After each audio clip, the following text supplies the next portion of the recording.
Hey guys, how is it going?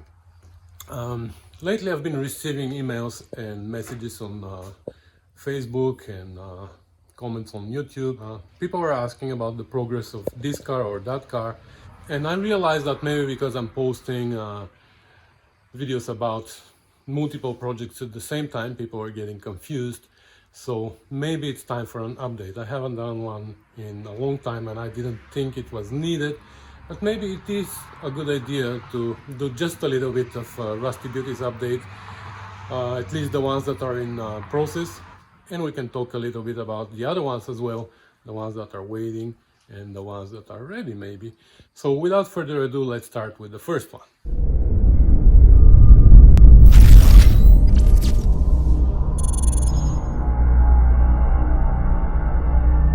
So, as usual, in no particular order, just because this one is in front of me, let's talk about it.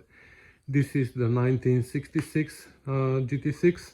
It belongs to a friend. He brought it to me for a little bit of a metal work, and it turned out that it needs a lot of metal work. He wasn't aware of that because he bought the car and it looked in a pretty good shape, as you can see on these pictures. Everything that you see here was pretty hidden at that time.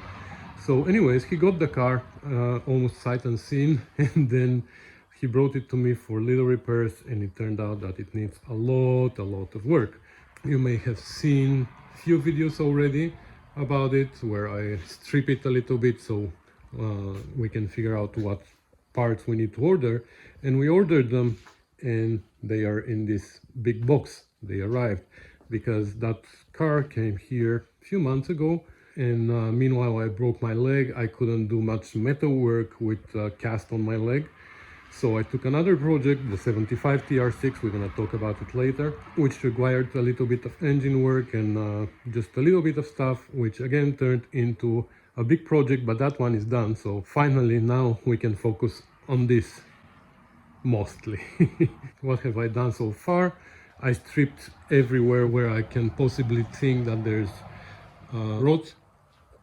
So as you can see, it is pretty bad in some areas, some other not so much.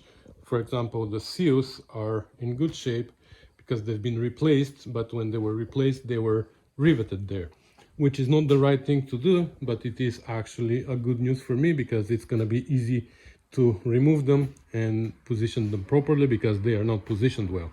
The front fenders, the rear fenders are in really bad shape, so we ordered new ones. For the back we have just repair panels. We have the bottom for there, we have the bottom for the front, and we also have the wheel arch, so we're gonna work with that. The doors we're gonna keep. They've been patched already. I think they either used repair panels for the doors or they used the bottom from other doors. I don't know what they did, but again, they've been cut completely. The bottom of the doors has been removed and another one has been put there again with rivets. So I think we're gonna be able to salvage those doors. We will see. If not, my friend has another set of doors. We will see if those are better. Maybe we can use those. And the other side is pretty much the same, so they look identical. Here we didn't get anything for the back. Wow, it's sunny today. We don't have anything for the back. We're gonna try to work with the valance that we have, and yeah, that's pretty much about it. So this is gonna be our main project for the next few months, and a little bit of another one which we're gonna talk about maybe just now. All right, so this is the other project that I'm talking about. This is my own GT6 1972 Mark III. Probably most of you don't know about this car because I already have 76 videos on my channel about it, but they were posted more than 2 years ago. So if you are new to the channel, or if you're following the channel for less than 2.5 years, you probably never seen me working on this car unless you went back and watched the series. So anyways, this car was donated by Keith Edgington. Again, thank you, Keith. And it was in a pretty rough shape. It was taken apart for restoration, but Keith never finished for one reason or another. So I took over. She was in New Jersey, USA. We brought her to Canada. I did all the metal work and I started painting her. All that work was done in my workplace after hours or on weekends, and then at some point I had to stop because reasons. Now, though, I think that I'm gonna start working a little bit at a time on it as well. Again, we're gonna focus on this one, and this one is gonna be just a filler. I'm not gonna do anything with the paint this year because even though it's nice and sunny outside, it's September, so soon the weather is not gonna be so good for painting. Maybe next spring we're gonna do the painting. For now, I'm gonna focus on the engine. The engine is inside, but according to Keith, it's not in a bad shape. I think it has like 75,000 miles on it, something like that. But at least I'm gonna strip it and change bearings, seals, gaskets and stuff like that. And of course I'm gonna measure and I will see if anything needs to be machined. So I think that's what I'm gonna do.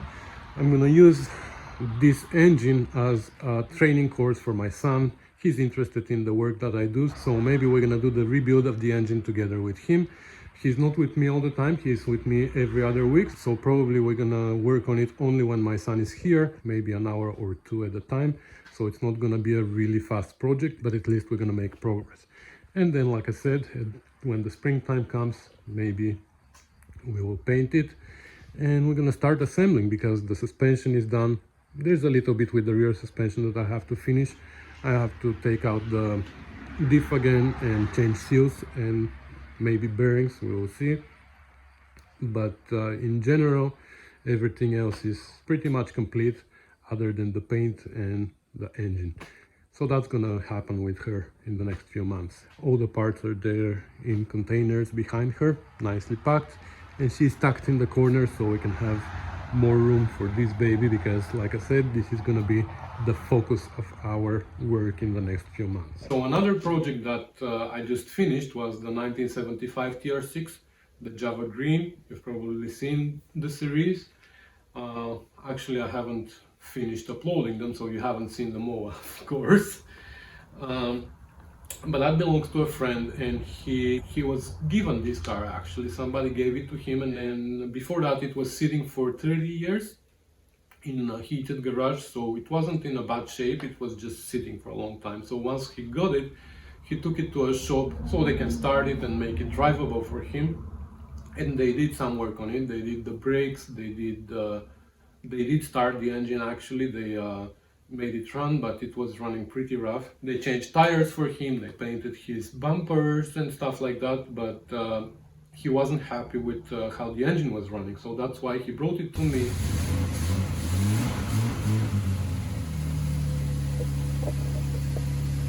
It's a little smoky, quite smoky actually. He wanted me to tune it up and make it safe for the road. But when we started digging into it, we found out that it had a lot more issues like suspension, the diff was leaking, the transmission was leaking, and the most important, the engine was pretty weak and tired, so we had to rebuild it. So it turned into a big project. So like I said, I took that project because my leg was broken and I couldn't do much heavy lifting and moving around a lot, but it turned out that I had to do a lot of work on that car. So anyways, I managed it. I think in 16 weeks. It was just as long as my leg was in a cast. He brought it just after I broke my leg, and he picked it up just before they removed my cast completely from my broken leg. So anyways, that car is now completed. I still have to finish the video series and upload them for you to watch, and that's about it. She's gonna be driven for few weeks until the weather allows, so hopefully Trevor is gonna enjoy it for at least a month, I don't know. So that's another project, and the other project that I'm working on is the 1974 TR6 that I'm working on at work, and I've done a lot of work on it, a lot. So it was in a very rough shape. First of all, we needed to change the frame because the frame was, I've never seen such a bad frame. We literally folded it in two and threw it in the garbage. So we changed the frame, even the new frame that we got for it, it wasn't in a perfect shape, so even that frame needed work, but I repaired it. And then I started working on the body. The body took a lot of months and years actually to be completed. But in my workplace, that's a filler project. It's not something that we focus on. I only work on it when I'm not busy with official work. And the official work in my workplace is totally different. We build vans, we upfit vans, we turn them into limousines or into barber shops or campers or stuff like that. So whenever I'm busy with something like that, I can't work on the TR6. So for the last 5-6 months, I think I had enough time to work on it, and I did work on it. So I completed the body and I primed it, and it is ready to go for paint. And then after that, I rebuilt the engine. So the engine is now rebuilt, it's installed on the frame, the suspension is on the frame as well. Everything is assembled. I just need to do the first start, but I have to finish a few more little things on the engine before I start it.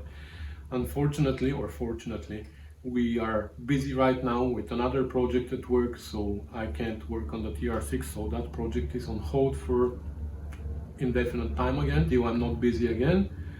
I have a little bit more video to upload about it, because I don't think I showed how I installed the engine on the frame, but it hasn't moved a lot lately. So the next thing that we're gonna do with that project is we're gonna send the body for paint, and when it comes back, hopefully the engine is gonna be started already, everything is gonna be sat out there, so we're gonna install the body on the frame and we're gonna start assembling it. But again, I don't know how soon that's gonna happen. So that's about that project. Here's another project that we have, the 1968 Triumph Spitfire. That's a Mark III Spitfire, which is sitting there in the corner of my shed, and has half Spitfire on top of it, and it is a mess, I know, but unfortunately I'm struggling from lack of space, and I have no other choice but to keep her here until the time comes for her. So if you've seen the last update, that's exactly where she still is. She is waiting for her turn to come. But the plan for her, even though many people don't like that plan, I'm still committed to it. Since I took out the engine and I used it for my 1966 Spitfire, I still have the 1147 engine from the other Spitfire over there sitting inside this car. That was supposedly just a temporary solution for my 66, but more and more it looks like it's gonna be a permanent solution. And we don't need that engine for this car anymore, because like I said, the idea for this is to turn it into a Spit 6. So we're gonna find a GT6 engine for it. We already have the transmission. I have another idea that is just that was just a joke, but I'm starting to think more and more about it.